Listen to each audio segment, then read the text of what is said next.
Hi, everyone. Welcome to the CURES show. I'm Kara Sundlin. We're talking about today how to find out if our kids are adjusting to the back-to-school life, and if they're not, what do we do about it? Because by now, most children have been in for a week or two, so how do you know if everything's going okay? Dr. Laura Saunders is a child psychologist from Hartford Healthcare's Institute of Living, and she's joining me now with her take on what we can do as parents. Welcome, Doctor. Hello, Kara. Happy Wednesday. Happy Wednesday. I'm happy to have you and have an expanded conversation on this, as we did a little bit on Great Day. I guess I'm looking from afar and I'm seeing everyone run around the house and scurry and try and remember where things are. And that might be what everyone's doing. But how do you know if your kids are adjusting okay? So let's talk a little bit about adjustment. We frequently talk about anxiety, but I want to talk more about the concept of adjustment. So adjustment really is the process of adapting to different challenges and expectations. So for families, this is a new school year. No matter what grade your child is in, elementary, middle, or high school, there are new expectations. We also cannot totally get away from the fact that we are still in a global pandemic. And there's additional adjustments. This time last year, there was far greater uncertainty than there is now, but there's still a lot that's looming. So there may be more adjustments and challenges ahead of us. However, we can't really focus on that because we have no control over that. What we need to focus on is whether or not your kids are adjusting now. And so that at this point, they should be settling into the structure and routine of what they need to be doing. So one of the things you say, if they're not adjusting, in children, it shows up in behavior, acting out, defiance, maybe big emotions. Yes. So often with children and adolescents, we look at two different categories of behavior. Externalizing behavior, where they show externally what is going on for them on the inside, and internalizing behavior, where they hold on to more sadness or anxiety or internal distress. With younger kids, if they're not adjusting well, you would see more externalizing behavior, greater defiance, still having difficulty getting up in the morning, difficulty with their nighttime routines, complaining a lot about things. So you see more externalizing behavior. Older adolescents, teenagers, high schoolers, you would tend to see more internalizing behaviors, emotional withdrawal, not wanting to do things that they used to like to do, anxiety, but they might not even be telling you about what the anxiety, it just looks like isolation and withdrawal. So it's important to know your child and know A, developmentally where they might be at, but B, what their tendency is anyway. And I didn't realize this, but we talk, as you said, a lot about anxiety, but adjustment disorder is a common condition that ranges from 3 to 10% of, I guess, kids, what you see in your settings. So what do we do as parents? I'm thinking, especially if that younger kid's externalizing and being defiant and yelling and refusing to do whatever, we might just get tough. But really, we need to look at that as a sign of you are having a hard time, maybe not just trying to give us a hard time? That's a great distinction, because I do think that there's a piece of labeling and identifying, right? So boy, you've really been giving me a hard time every day this week about getting up in the morning. I'm not sure I really understand. You seem to be going to bed at night. Like, what's going on? Right, labeling the pattern that you see as parents, because parents become so masterful in looking at patterns of behavior. Boy, my child's really off today, or my child's really been off for a week. Labeling what's going on, identifying it for your child, and then putting the sort of idea in their head that I notice it, there's something wrong, let's start figuring this out together. And older kids, teens, high schoolers, tend to not want help processing that, but it still is important to identify it and label it for them, and validate that you see they are having a hard time. So what do you do if it's going on and you're thinking, well, I don't want this to continue. They're not doing their homework, or they're oversleeping and getting late, and all I'm doing is chasing them around the house and yelling at them. What's step one? So I really think step one is to get some corroborating information. Reach out to the school, reach out to school support personnel to, for younger kids, that have a singular teacher, reach out to the teacher.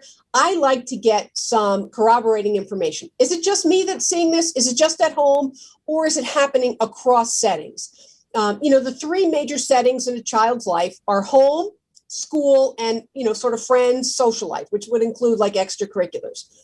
I'd like to know if it's happening in other settings. So if you see something happening at home, but you don't see any issues at all with soccer practice, and you get information from a teacher that your child's actually doing fine, that gives you information. So now all right, there's particular issues or stressors at home that might be triggering this. And that would take a little bit more work to say, okay, yes, my spouse and I, we've been fighting a lot, or I'm very worried about financial issues. Maybe that's impacting the kids.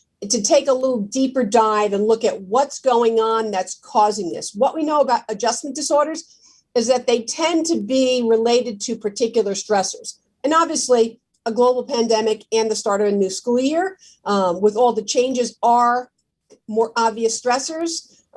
So it's taking that deep dive, getting corroborating information, and looking at their behavior across settings.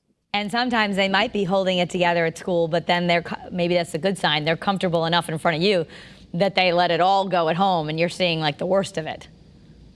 That's not uncommon, right? That the emotional energy it takes for your children to hold on to that stress. Again, adjustment is challenges and expectations. So to take that information in and hold on to all that, they're doing okay in school. They look like they're holding it all together. They're doing okay in soccer or volleyball or whatever, whatever kind of a extracurricular activity, and boom, they're exploding at home. But that gives you information. I'd be more concerned if it was across settings. That would actually be more problematic. But now it's at home. So is that a release factor? They're just releasing it at home. And that's when you start to, label it, validate it, and try to create some discussion around it.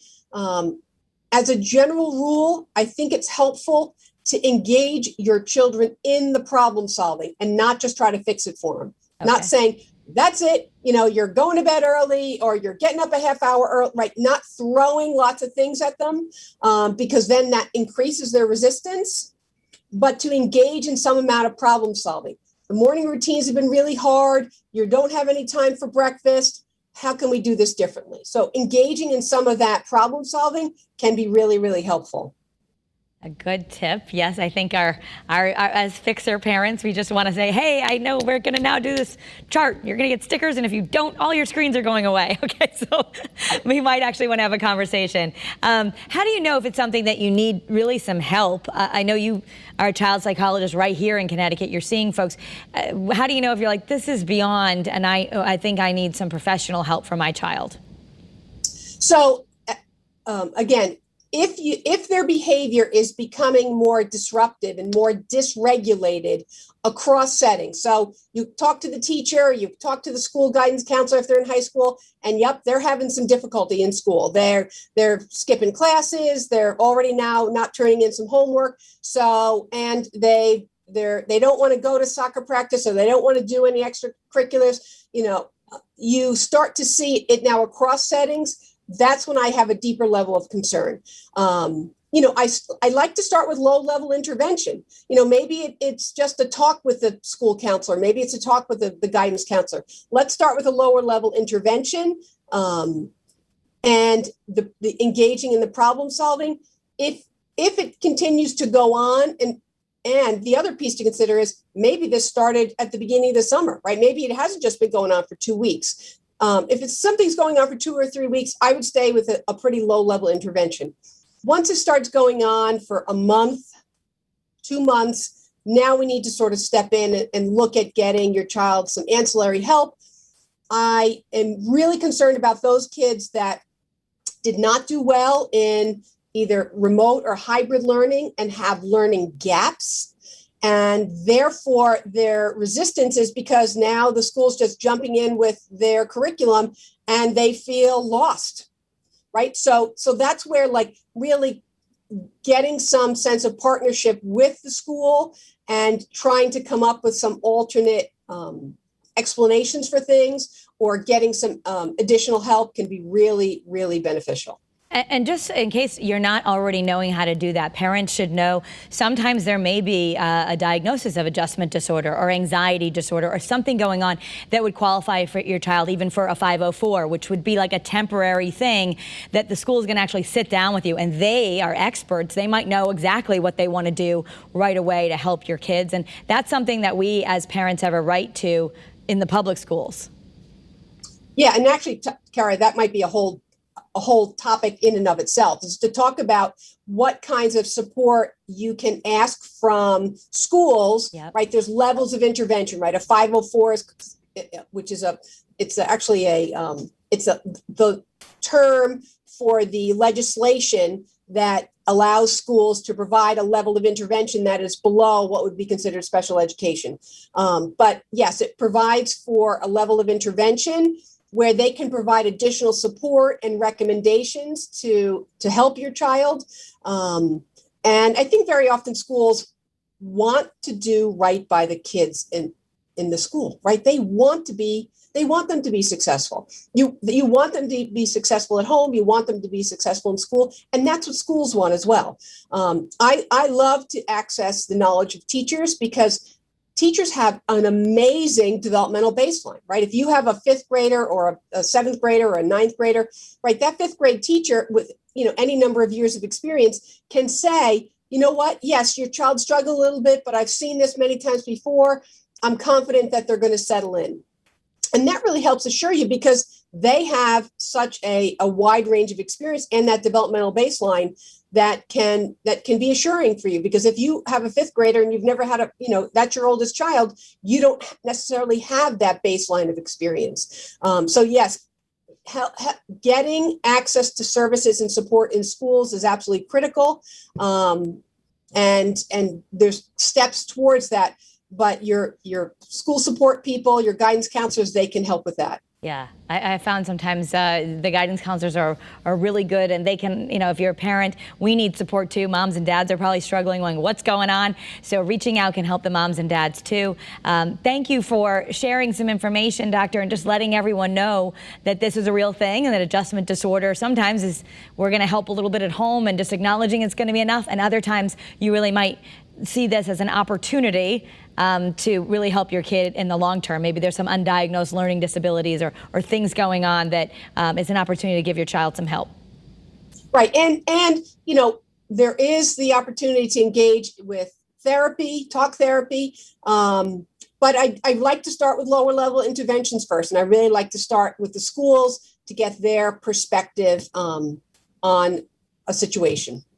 Sometimes it's just changing up the structure, and it can make a big difference. Dr. Laura Saunders, of course, you are at the Institute of Living, and that's a wonderful resource right here in the greater Hartford area. People can go on the website there and find out more information if they're looking for help in that realm as well. But we thank you for coming on CURES and sharing some information about adjustment disorder. Always a pleasure, Kara. Thanks, Doc. See you soon. Thank you.